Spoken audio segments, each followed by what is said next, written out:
YouTube. So what we're going to do is we are going to talk about different ways. There's a couple of topics I want to hit on. One is how can you check that you've done your equations correctly? And I've got two ways of doing that, two ways of doing checks. And I've got a problem-solving technique that we're going to start building from to do the rest, to do all of our stuff. So let's start off with how can we check, how can we check that we're doing everything correctly? Everything you're working with is going to be a measurement, either something you've actually measured or a calculation based on measurements. That means your answers will always have units of measure. If, for example, I ask you, what is the length, and you give me 8, then I'm going to count that wrong because I don't know what unit of measure. Are we talking about 8 microns?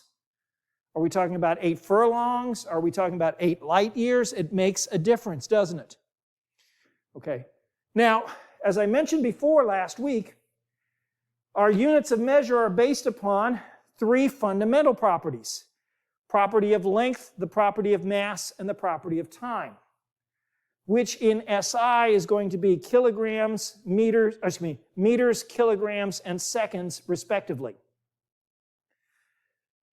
But we've got a whole bunch of other properties that we need to measure along the way. Velocity and area and volume and speed and acceleration and all that other stuff. So how are we going to do that? We're going to do that by building other quantities based upon those fundamental quantities. For example, speed is a distance divided by a time, which is, in this case, the property of length divided by the property of time. Area is a property of length times length. Length in one direction multiplied by length in another direction. And we could even go to volume, which would be length times length times length. So far, so good? And you've already had a taste of it. For example, in chemistry class, you did a lab last week which involved density, and that's mass divided by a volume. So that would be mass divided by a length times length times length. Okay, why am I going through all of that? Because my units of measure are going to be my check. They're going to be a check. And I do that by using algebraic manipulations. We have unit abbreviations for each of our measurement units. For example, meters is M, seconds is S, and we're going to use those in our equations. It's not sufficient for you to write, if your measurement is 8 meters and you're going to multiply it by something, you don't write 8, you write 8M. Or 7S, or whatever your unit of measure is. You've gotten that in your chemistry class already, right? Because there's a difference between grams of carbon dioxide, grams of oxygen, and grams of carbon. It's not sufficient to say number, it's not sufficient to say grams, you got to get specific about them, okay? Now, we can take those abbreviations and manipulate them algebraically, just like any other variable. For example, if I take x times x, or x times y, or x plus y, we can do that. For example, first of all, only like units can be added or subtracted. So I can take 2x plus 5x gives us an answer which is a multiple of x. But I can't take 2x plus 5y because x and y don't add together. Another way of looking at it is we can take 5 apples and add to it 10 apples, and what is our result going to be? It's going to be 5 apples plus 10 apples gives us what? 15 apples. 5 apples plus 10 oranges gives us what? 5 apples and 10 oranges. Or I could expand that to say 15 types of fruit, which would be a true statement. That's kind of like if we have kilometers added to meters. They're both units of length, so that means they could add together, but in order to get a single unit, you've got to convert. Okay, what about multiplication and division? We can multiply and divide them. Now, I'm not going to use apples and oranges because it doesn't make any sense to multiply apples and oranges, but it does make sense to multiply meters times meters because that'll give us a unit of area, the square meter. Or I can take meters and divide it by seconds, and that'll give us a unit of speed, the meters per second. You see where we're going here? But that also means I can cancel them as well. Another thing I can do, since I can multiply my units, I can also raise them or lower them by powers. I can raise by the powers or lower by the roots. Okay? So x squared is something I can do. X cubed is something I can do. Meters squared, meters cubed. You following along here, guys? Okay. Why am I doing all of this? Because what I want to do is I want to use a process called dimensional analysis. Dimensional analysis, in short, is checking to make sure that the units on the right-hand side of the equation are the same as the units on the left-hand side of the equation. That's all it is. It's a check to see the units are the same on both sides of the equations. It will not tell you that your equation is right, because there are still ways of writing a wrong equation that have the units consistent. But if the units are not consistent, you do know you've done something wrong. Okay? If you got meters on one side of the equation and you got seconds on the other side of the equation, are those going to be equal to each other? There's no way they could be equal to each other, and so therefore you know you've done something wrong. So that's one way of checking on how to set up your equations. Here's an example here. I want to see if you guys have done a little reading ahead. I want to know if this is a dimensionally correct equation. X equals x0 plus v0t plus at squared, where x and x0 are in meters, v and v0 are in meters per second, t is in seconds, and a is in meters per second squared. So tell me, do I get the same units on the left-hand side as I do on the right-hand side? So here's the way it works. First of all, I will tell you this. As far as a physical equation is concerned, it's wrong. But as far as dimensionally, it is correct. The left-hand side has the same units as the right-hand side. What we need to do is we need to take the right-hand side of the equation and reduce it down to its simplest form. So here's what we're going to do. Step number one, I cannot stress this enough because people keep skipping this, is write the equation down. Okay? You need to write the equation down. X equals x0 plus v0t plus at squared.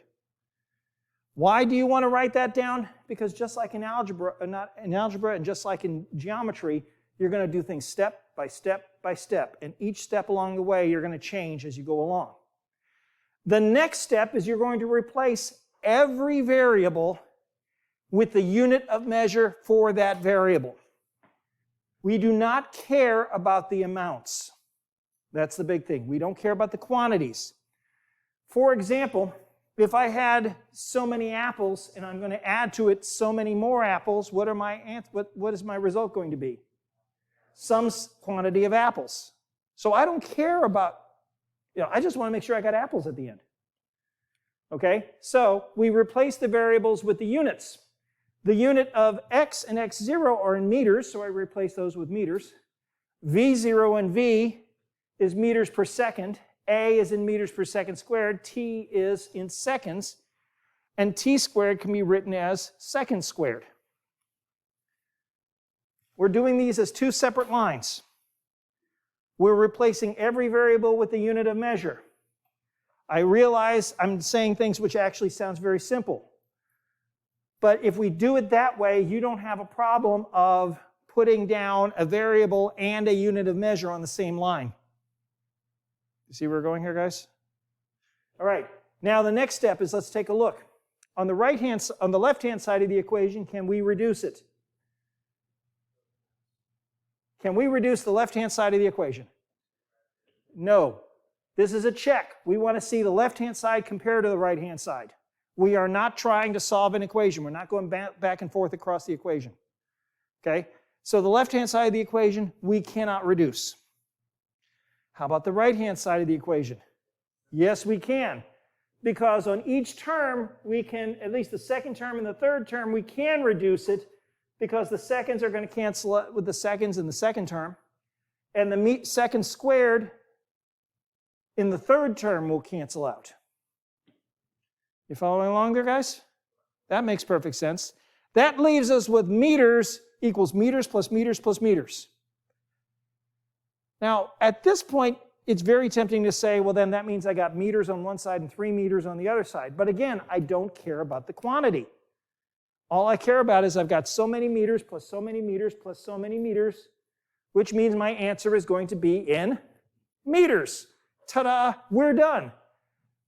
The meters on the left-hand side equals the meters on the right-hand side. That is to say, I get the units I want out of the equation. Okay?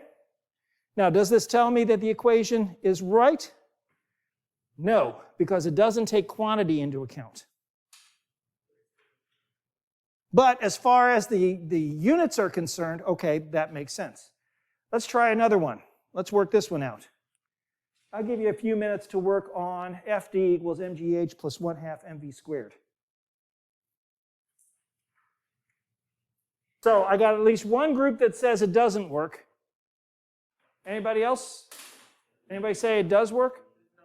You say it does not work? Okay. Well, I can tell you exactly where you went wrong. I can tell you exactly where you went wrong.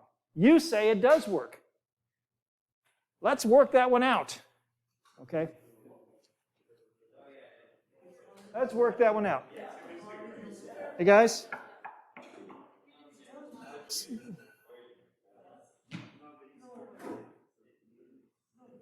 Let's have a discussion about this, guys, and I'll tell you how come it's right or not.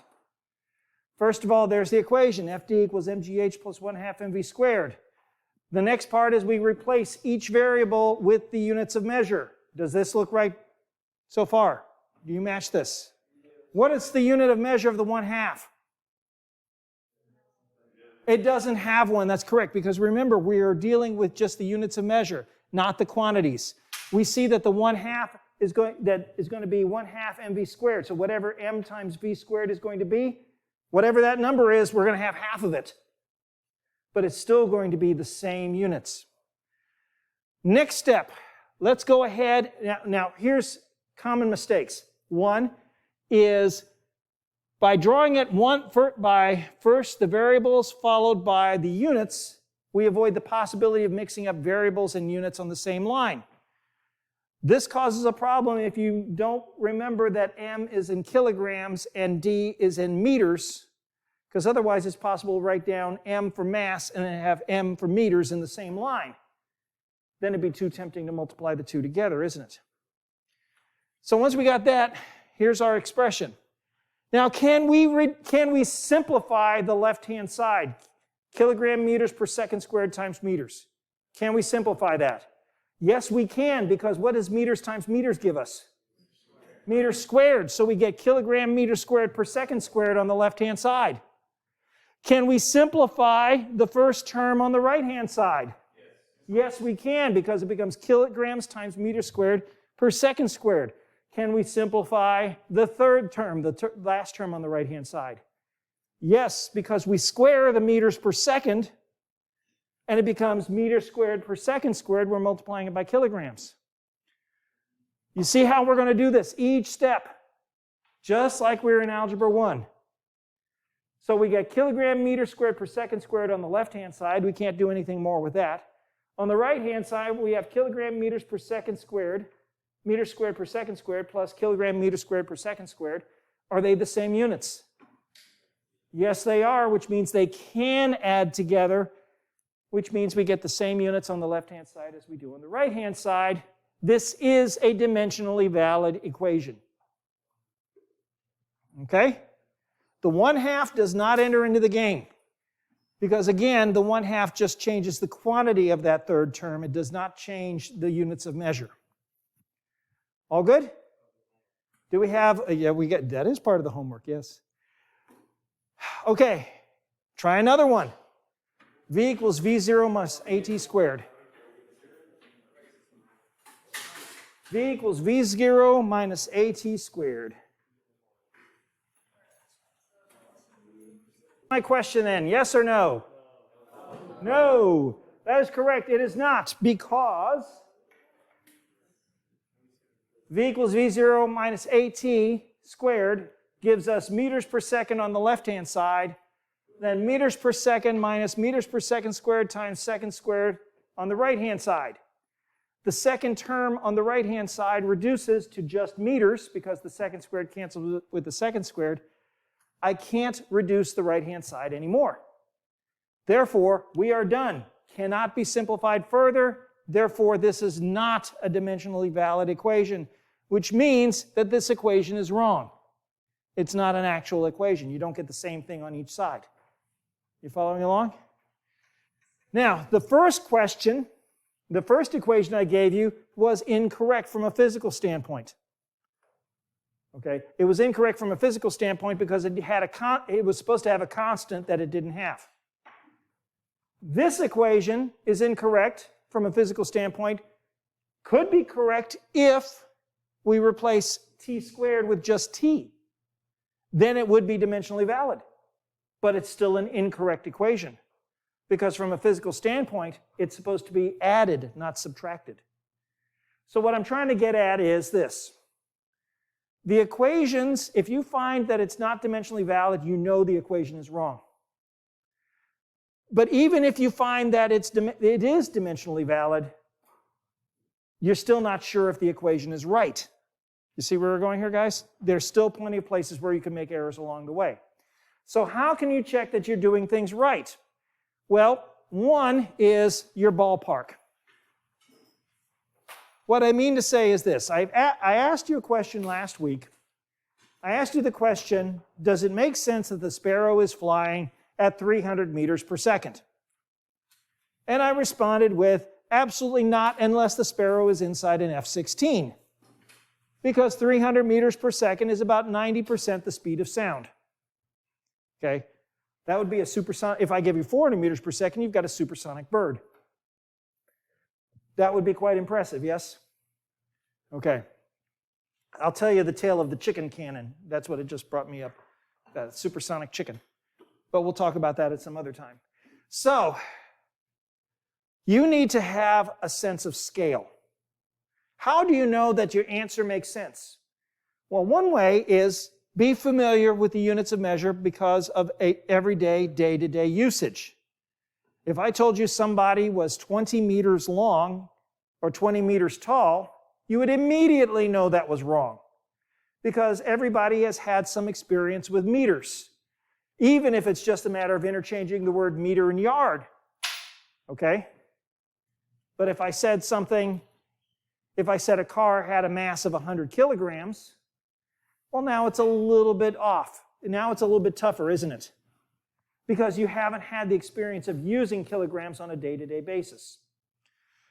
So, the way around that, make an estimate.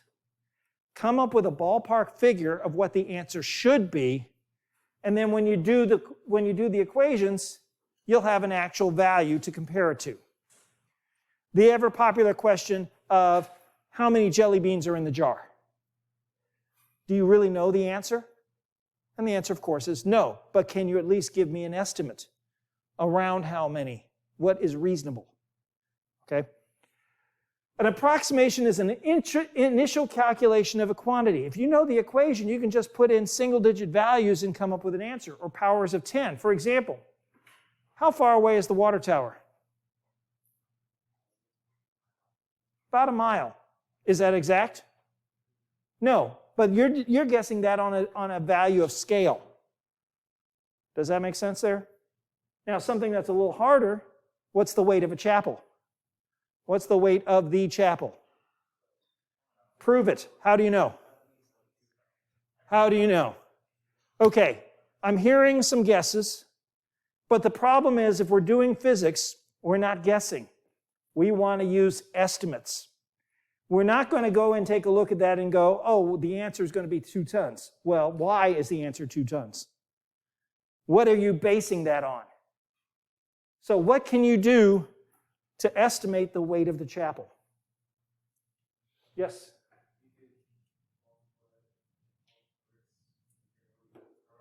How many bricks are there in the chapel? How do you figure that out?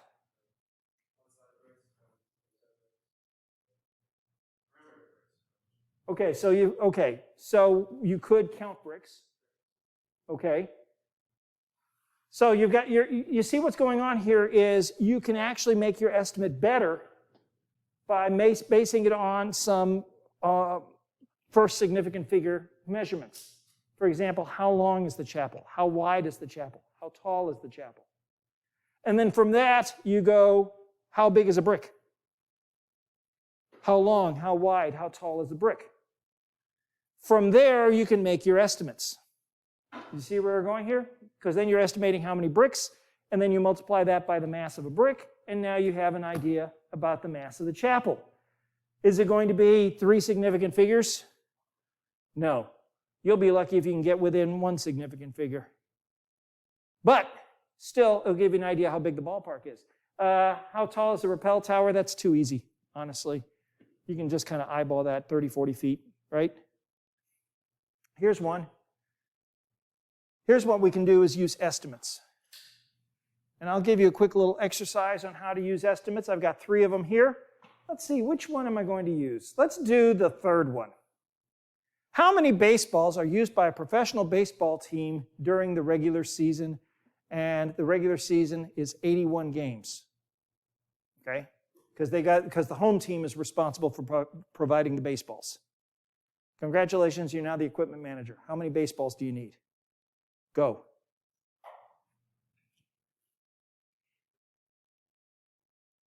Tell you what I'm going to do. What kind of numbers do we have? What do you got? 400. Okay, so 400. All right, anybody, what do you got? Excuse me? 2100. What do you got? 200. Okay. Yeah. 1600. Okay. So, yeah, what do you got? Excuse me? 1500. All right. First of all, are we going to know it exactly? No, we're not. We're actually making a prediction here. How are we going to base that off of? Yes? Well, we said there's 81 games a season. Okay, so 81 games per season. Right. And then if there's 9 innings in a game. Ah, that's our first question. How many innings are there in a game? 9. Unless they go to overtime. Unless they go to extra innings. Or they get, well, they could be shortened due to rain and weather, right? So let's go ahead and just make the math a little easier. Instead of making 9, let's go ahead and make it 10 innings per game. So that allows us to cancel games. Okay? What's next? Yes? And then we said, like, in every inning, they probably switch the ball out around, like every other pitch is when they normally switch the ball, I'd say? No. No. Not necessarily. For example, if you've got yourself a pitching duel and the batters never make contact, you don't switch the ball out. I mean, I would certainly agree that you would switch the ball out at the beginning of each inning, perhaps. That would be reasonable. But having said that, if you have some quick innings, you have 3 up, 3 down. Okay? On the other hand, you can have those 8, 9, 10-run rallies. Yes? So, you got a question, comment? Home team's going to provide the balls, yes. No, 81 games. It's a 162-game season. It's a 162-game season, so you need to provide 81 games of balls. Okay. So do we need to double our estimates there? Okay, all right. Now, let's keep going here. Well, we're already at 800 right there. You see, just with 81 games and 10 innings. That's assuming 1 ball per inning. Can you assume 1 ball per inning? Anybody ever see any batter or pitcher duels where a batter will end up fouling the ball off about 3-4 times? Okay. So I guess a better estimate would be the at-bats. Because if we can determine how many balls are utilized per at-bat, and then we can go how many at-bats in an inning. We know there's at least 6 at-bats per inning, right? That's in the 3 up, 3 down. What would be a decent estimate then? 10 is not bad because most of the innings are going to be in pro ball, 3 up, 3 down, but then you get the big innings that show up that kind of skew everything. So let's make the math a little bit easy and make it 10 at-bats per inning. Okay, now comes the last question, which is how many balls per at-bat? Okay, now again, some at-bats you're not even going to use a ball. What I mean to say is you'll be reusing a ball. Some at-bats you're going to be going through 3, 4 balls. So what would be a decent estimate? 20 balls per at-bat every time a batter comes up? Every time a batter comes up, how many balls do we go through? All done. 2, maybe 1. Okay?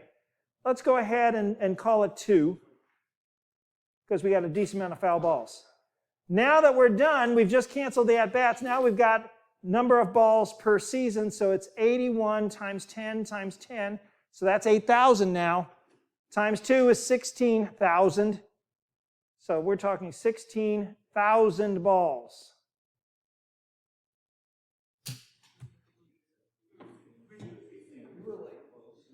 Yeah, no. Okay. The point I'm trying to get at is this, though. Is this going to be an exact right answer? Of course not. It's not going to be an exact right answer. The reason being, of course, is because the games are all going to be different, and we're just doing ballpark figure. So if we buy 20,000 balls, or 15,000 to 20,000 balls, we'll be in the quote-unquote, we'll be in the ballpark, no pun intended. Okay. Does it make sense to do 100,000 balls? Does it make sense to do 500 balls? You're following along. We're not trying to find the answer to the question. We're trying to figure out how many digits do we put after the 1. That's really the best we can do. Okay? All right, so that's what I mean by an estimate. Okay, let's keep going here. There we go. Last item. Hey, wow, we got 10 minutes to do it in. Cool. Okay, a problem-solving strategy. We're going to be building on this as the year progresses. So let me give you the initial framework. The problem-solving strategy is when you have a problem in your homework, on your tests or whatever, if you go through these steps, you'll pretty much avoid the worst of the mistakes. If you don't, you'll pretty much make the worst of the mistakes. Okay? For example, step number 1. What do you think step number 1 is? Read the question. I know that's kind of funny. It sounds kind of like, wow, isn't that kind of obvious that I'm going to read the question? Yes, but the next step is you've also got to read the question again. Because how many times have you answered the question for what you thought it said and not for what it actually asked for? Okay? Many is the time I will ask a student a question, I'll get an answer back, and I'll say, that's a wonderful answer, but that's not what I asked. You see where we're going here? So step number 1 is you need to read the problem and read it again. Step number 2, and this is one of the breakout steps. How do I know you're doing things right? Because if you draw a picture, I know you're doing things right. This is physics. This is knowledge of the universe. The universe is made up of things doing things. So draw pictures of things doing things.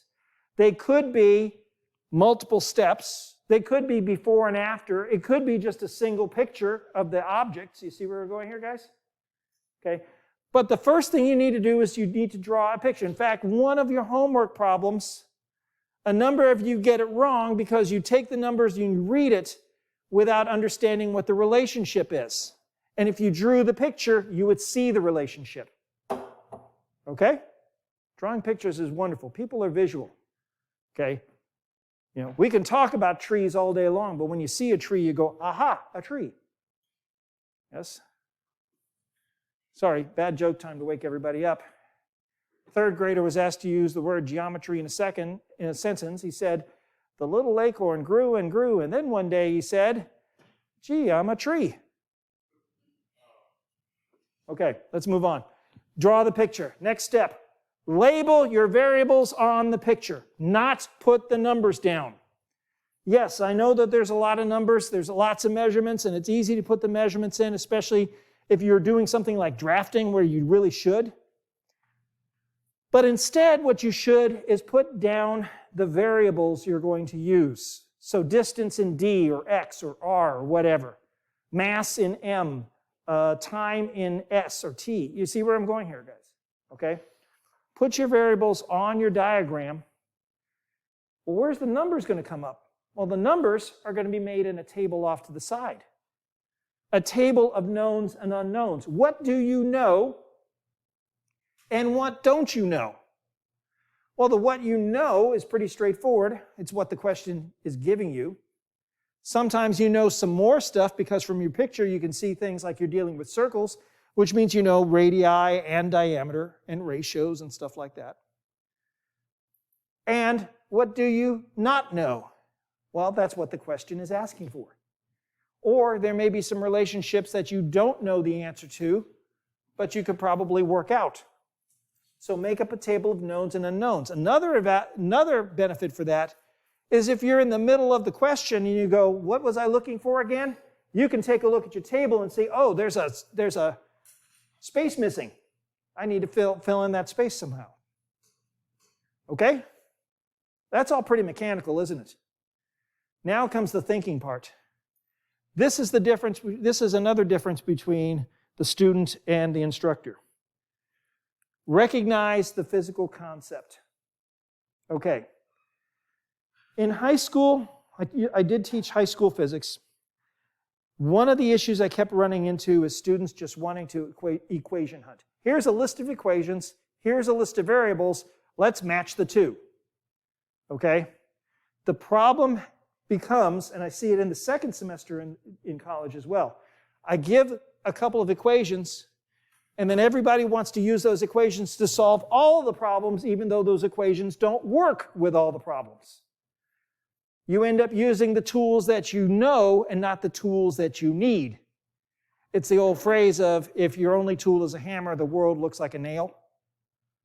Okay, well, if your only tool is the kinematics equations, then when I ask an energy problem, you're kind of out to lunch. They don't work.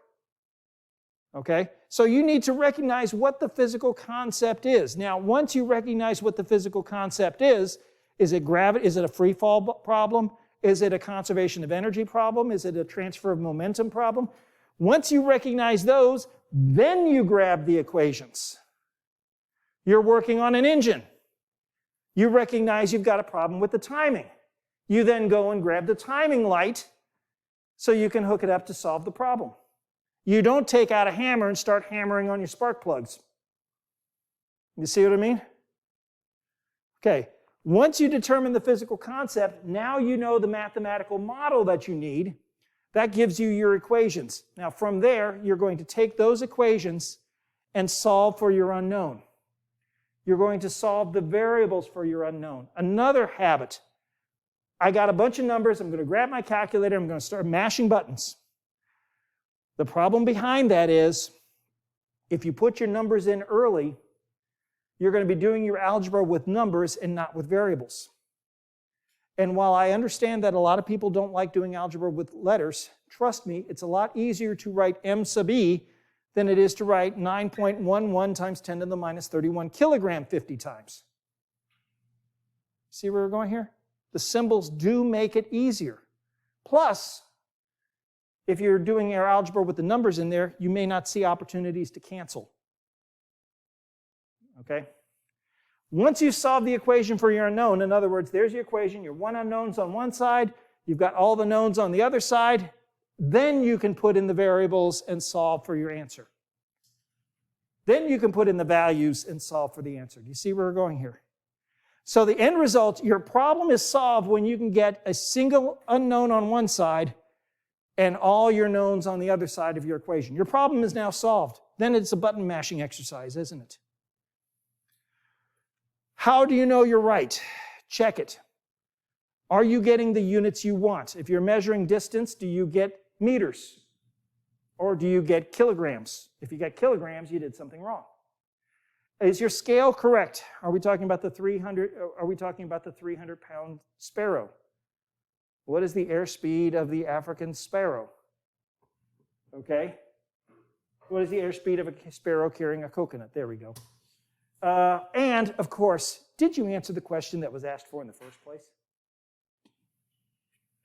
Not necessarily a problem in the homework, but sometimes on free-form kind of stuff, sometimes you do have to answer some questions that aren't available there.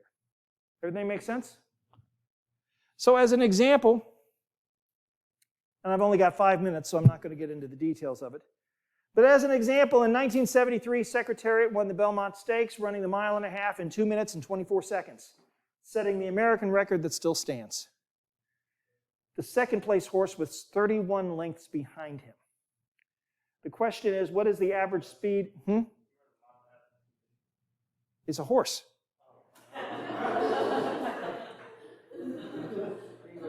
1.5 miles in 2 minutes and 24 seconds. Yes, he's a horse.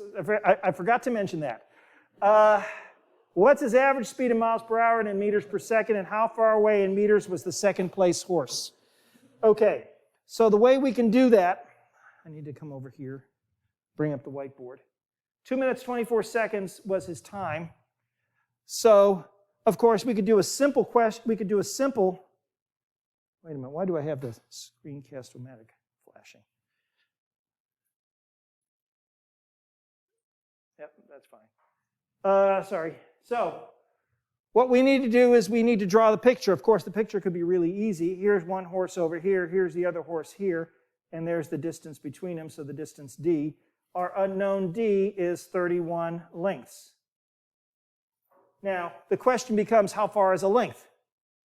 How long is a horse in meters? 1.5 meters. 1.5 meters is about yay high. 2 meters is about yay high. Let's try it about 3 meters. You haven't seen a horse. 3 meters for, let's call a horse 3 meters long, especially since they got their neck stretched out. Then in that case, the distance would be equal to 31 lengths divided by 3 meters per length. Well, I got that wrong, didn't I? Look what happened. Do the lengths cancel? No, they end up squaring, so that doesn't work. It's actually 31 lengths times 3 meters per length. And now you see why we want to write stuff down when we do our unit conversions, because even I still make these mistakes. And so what we end up getting is something like 93 meters. Almost a football field behind them. Okay? That's the first thing. What about the speed? Well, the speed is easy enough. You got to take the 2 minutes and 24 seconds, convert that into seconds, convert the miles into meters, and you'll get the answer there. Okay? So just to give you an idea,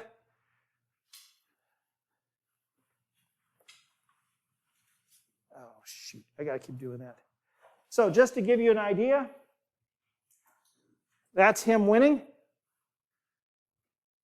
That's the number 2 horse way back in the distance, about a football field behind. And if you've ever seen a horse race, that is an incredible feat. Question in the back. Wasn't Secretariat's bloodline banned? No, Secretariat actually made a lot of money as stud, and there's a lot of Secretariat great-great-great-grandchildren running around. So no, there's not anything unusual about that. So let's just go ahead and, without any more questions, and since we're running out of time, let's go ahead and call it a day.